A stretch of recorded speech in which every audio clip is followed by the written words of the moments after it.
Hello everyone. Today I'd like to talk about some very interesting things. I'd like to talk about exercise and I'd like to talk about the cold as other two things that you can do to engage these sirtuins or these longevity genes. So 400 years ago, blood vessels were actually discovered and exercise was shown to increase blood flow and allowing you to better flush out the plaque and remove waste products like carbon dioxide and all that, while at the same time providing muscle tissues with oxygens to improve their functioning. And we know that. We know that exercise is good for blood flow and improves lung and heart health and all that stuff. But it's also actually good due to its cellular benefits. A study in 2017 showed that exercise increases telomeres, and only 30 minutes of exercise actually leads to telomeres being decades younger than if a person was sedentary. So exercise actually it causes stress, which increases your NAD levels and engages your sirtuin genes, increasing this survival network, leading to longer telomeres by preventing telomere degradation, as well as its benefits through capillary growth and building of new blood vessels as well.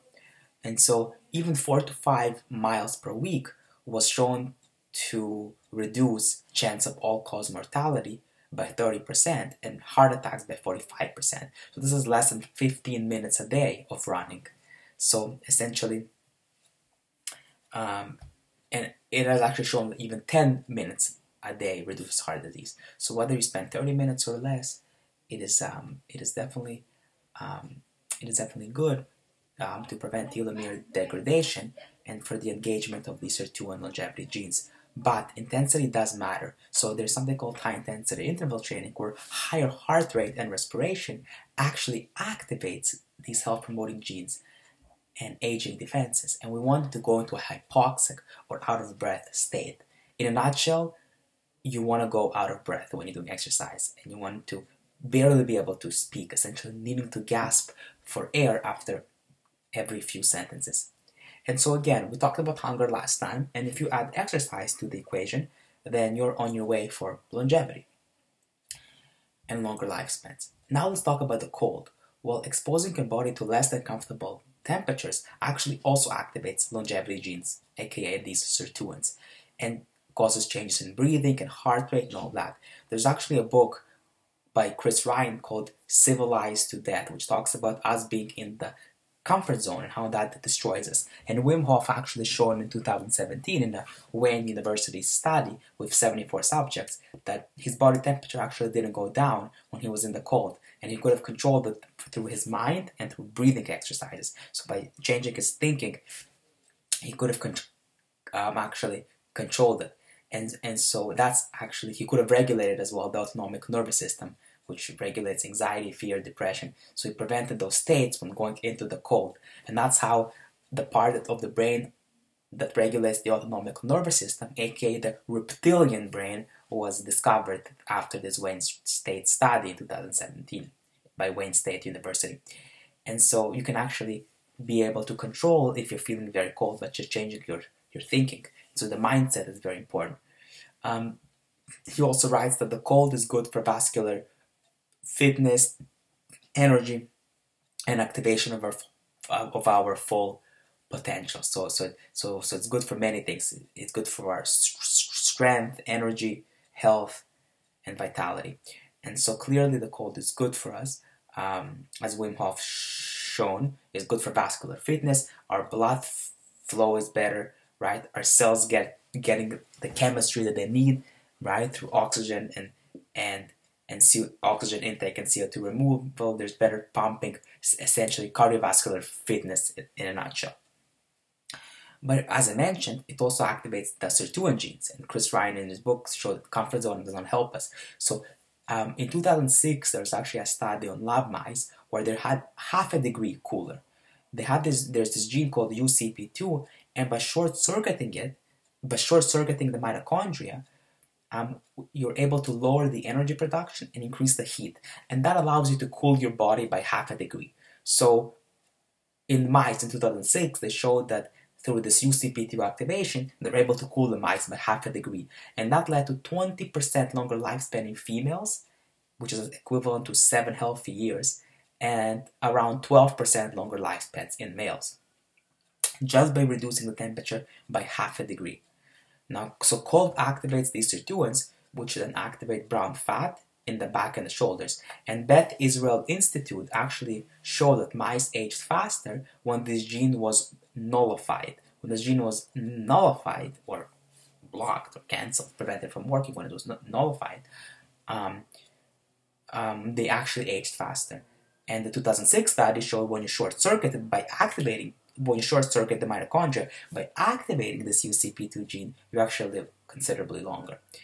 And 2017 in Quebec, they showed that UCP2 actually again leads to cold because it makes your body half a degree cooler, which causes your body to activate brown fat. And again, brown fat is in the upper back and in the abdomen. And the Beth Israel study and the previous studies, 2006, also showed the brown fat, but they confirmed it in 2017.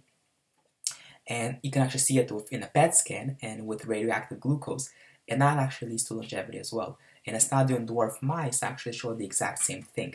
And you get that via activation of the sirtuin genes, you live to a longer lifespan, and you get less diabetes, obesity, and Alzheimer's, right? Because brown fat is metabolically active fat found in babies, but you lose it over time. And so this metabolically active fat, that's why you get low rates of obesity, because you metabolize the fat much better with brown fat. It's metabolically active, okay? And then also because it has a lot of mitochondria, it also gives you a lot more energy. So you feel better and you get less disease, right? So that's extremely important to understand as well. So essentially, being comfortable will only cause you to get chronic disease like diabetes and all that. You want to be uncomfortable. You want to go into a bit of cold every day. Is actually good for you by activating these longevity genes.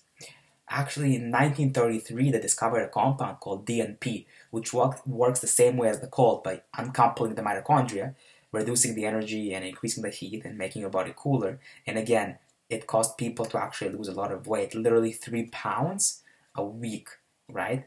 But eventually this substance was eventually banned, as it was deemed unsafe like 5 years later in 1938. And so yeah, it caused disease and other bad stuff. And so it was used actually in World War I by soldiers, and in 2018 actually Rebello was sent for 7 years in prison for selling it, right? Because it was deemed unsafe many decades earlier.